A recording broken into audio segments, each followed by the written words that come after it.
You are coming to give an all-day presentation in Prague this September.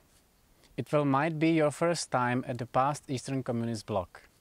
Your first book, Only Infinite Love is the Truth, Everything Else is Illusion, is about to be published at the end of the August.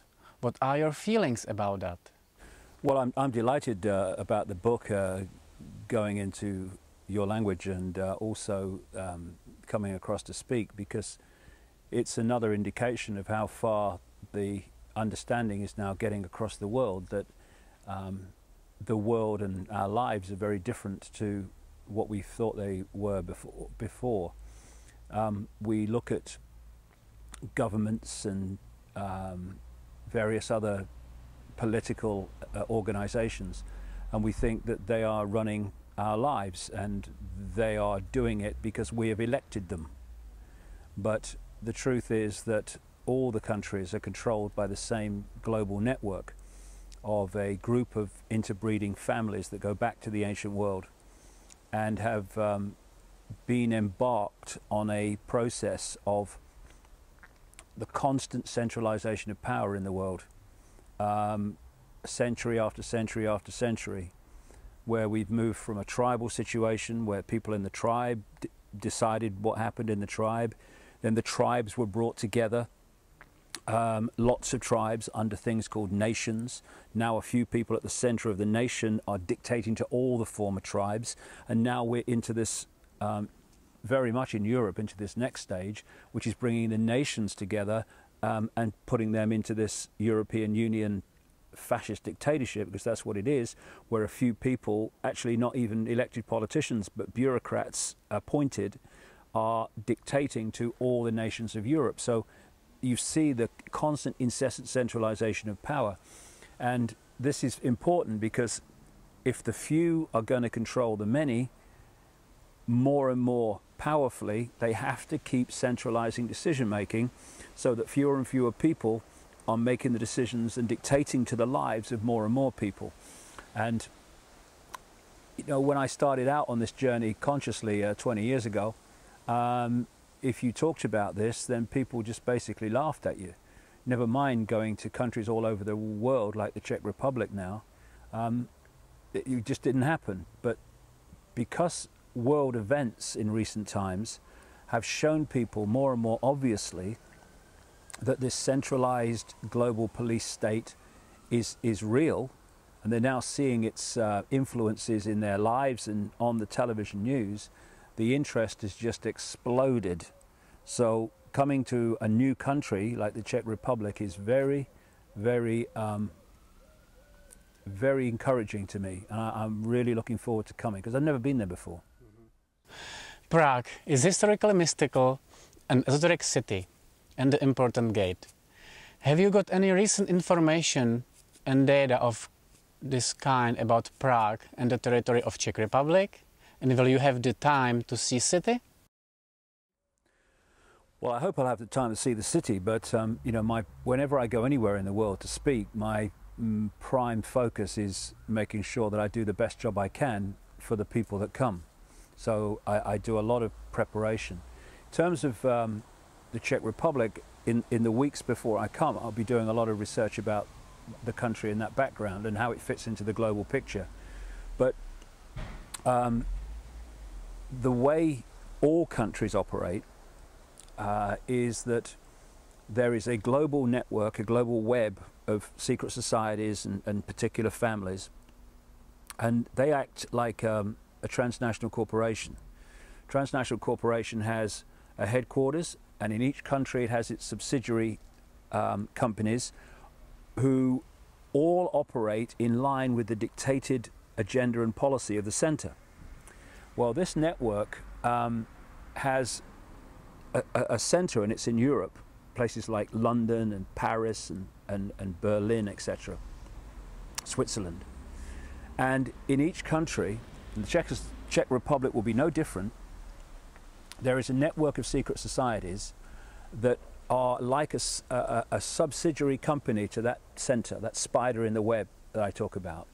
And so those ruling major business political families in the Czech Republic will be working through the Czech Republic's secret society network to impose on the Czech people the global policy which is being imposed by other similar networks in all the other countries. So, you know, over the last 20 years, I've been to 50 countries researching this, and again, I see what I call the blueprint, where the same structure exists in every country to impose the same global agenda on every country. Sometimes even the laws are worded the same, never mind justified by the same excuses. So the Czech Republic will be, because every other country is, a subsidiary kind of company of the global network. And I know now, when I come to the Czech Republic, I'll find exactly the same blueprint I find everywhere else, because I find them everywhere. There's no example where I've not found it. Well, Prague and Czech leaders play a key role in the global conspiracy as well. It was so obvious in called Velvet Revolution at 1989. For instance, the actions of adored anti-communist leader Václav Havel or Affair Minister Karl von Schwarzenberg should be the descender of mythic Dracula. But the Czechs actually believe in him so much. It's funny, isn't it? Do you agree that the highest light and deepest darkness still work together at one place? Well, I think what you call the highest light and the deepest darkness exist together in every place. And the more powerful energetically a place is, the more the two are attracted to it, because the manipulators, what you call the dark level of people and whatever, they're attracted to the lower frequencies of this power center, these power centers that exist all over the world, and other people are attracted to the higher level of it, but it still pulls the same people into the same location. In terms of the Velvet Revolution, the so-called color revolutions and velvet revolutions, whether it be the Orange Revolution in Ukraine and the Rose Revolution in Georgia, they all take the same pattern, and it's orchestrated by a network involving the American financier and the major financier of Barack Obama, a man called George Soros. And he has a series of trusts and other groupings that form a network, and he has got, with the rest of the cabal, this, again, blueprint for bringing about people's revolutions. And what you do is you manipulate the people to protest against a regime you want to remove. And the people then bring an end to that regime, and they think that people power has ruled, people's power has come out on top. But what happens is, at the end of all of them, is the Soros guy, the cabal guy, ends up in power. And this has happened all over the place. That guy, what's his name, Saakashvili in Georgia, he was is a front man for the Soros network, and another man called Zbigniew Brzezinski, who is the key mentor over decades of Barack Obama. And Brzezinski was the national security advisor to Jimmy Carter, and he has openly admitted in a Paris magazine that when he was national security advisor towards the end of the 70s, he funded and trained, quote, freedom fighters in Afghanistan to cause trouble and dissent and violence for the government in Kabul Afghanistan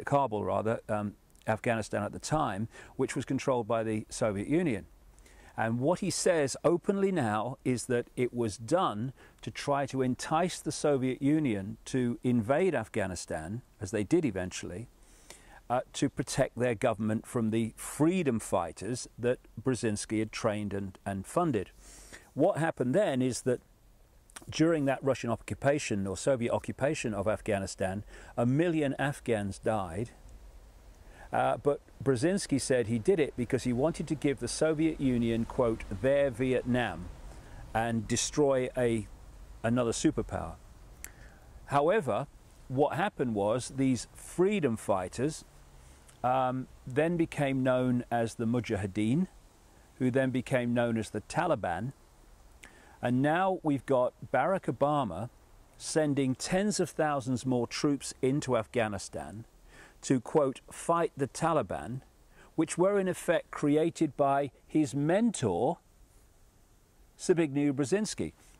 And Brzezinski and Soros have worked together on these color revolutions, etc., like the Velvet Revolution, in Eastern Europe. It's all a scam. And you know, people say, well, we've got to vote now.